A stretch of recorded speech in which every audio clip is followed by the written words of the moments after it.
Le village de la Bérarde en Oisans détruit par une lave torrentielle exceptionnelle. Quelques mots de Michel Pelé qui a travaillé aux caves de la Bérarde comme jeune guide dans les années 70. Comme tous les amoureux de la montagne, j'étais profondément attristé en apprenant la catastrophe qui s'est déroulée à la Bérarde. C'est là, en effet, que j'avais effectué mes premières années d'apprentissage de l'alpinisme. En 1963, j'avais 16 ans.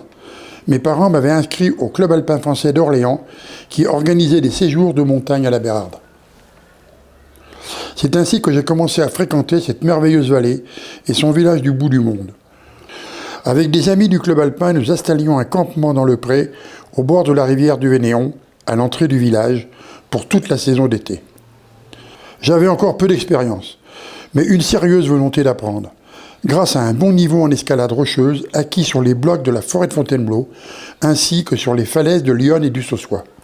J'avais le privilège de tenir la place de premier de cordée. Nous avons ainsi parcouru le massif de l'Oisan à partir de notre grande base de la Bérarde, séjournant dans les différents refuges au pied des grandes classiques. Il y avait le refuge de la Pilate, aujourd'hui fermé, qui permettait d'accéder aux bancs. Le Châtellerault, lui aussi fermé, menacé par le torrent des étançons qui risquent de l'emporter.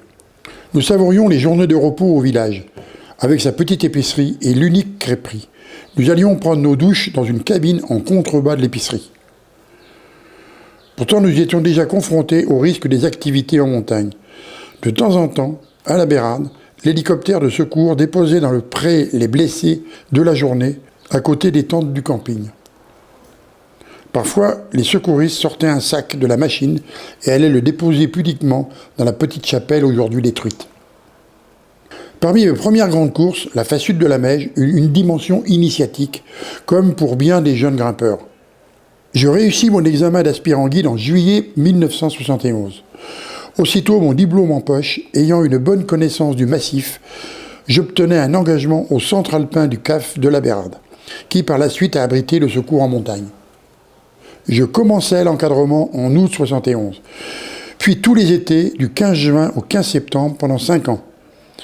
Nous étions une poignée de guides installés pour la saison. La grande course de fin de stage était la traversée de la Meije, qui reste majeure par sa beauté et son engagement.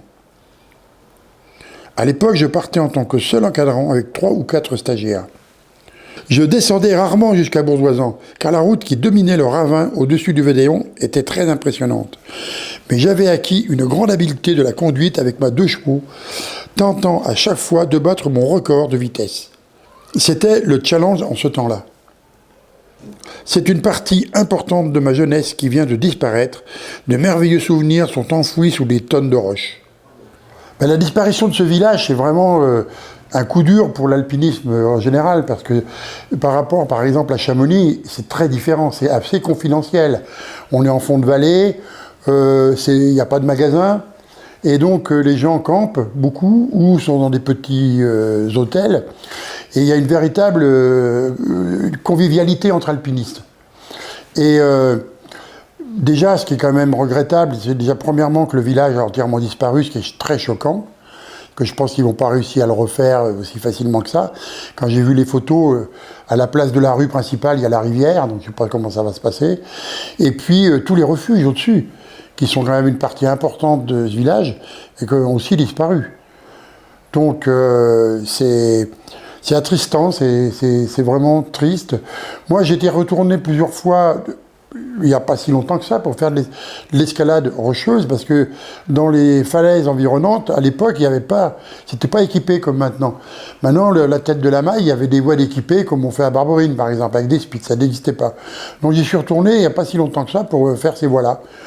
Et j'ai retrouvé cette ambiance qui n'avait pas changé, assez confidentielle, peu de tourisme, du tourisme classique, mais c'était surtout, ou des randonneurs, mais surtout des grimpeurs et des alpinistes. On peut dire, c'est vrai que c'est la catastrophe, quoi. C'est quelque chose qui a disparu, et c'est pas la peine de rêver, je pense qu'ils n'arriveront pas à refaire le village tel qu'il existait, même s'ils refont des maisons. Et puis, ça va être difficile pour une commune comme Saint-Christophe-en-Oisans de donner les permis de construire. C'est dangereux, hein, bien sûr. Donc, ouais, ça, c'est fini, quoi. C'est dans mes souvenirs. Ça m'a fait un choc, voilà.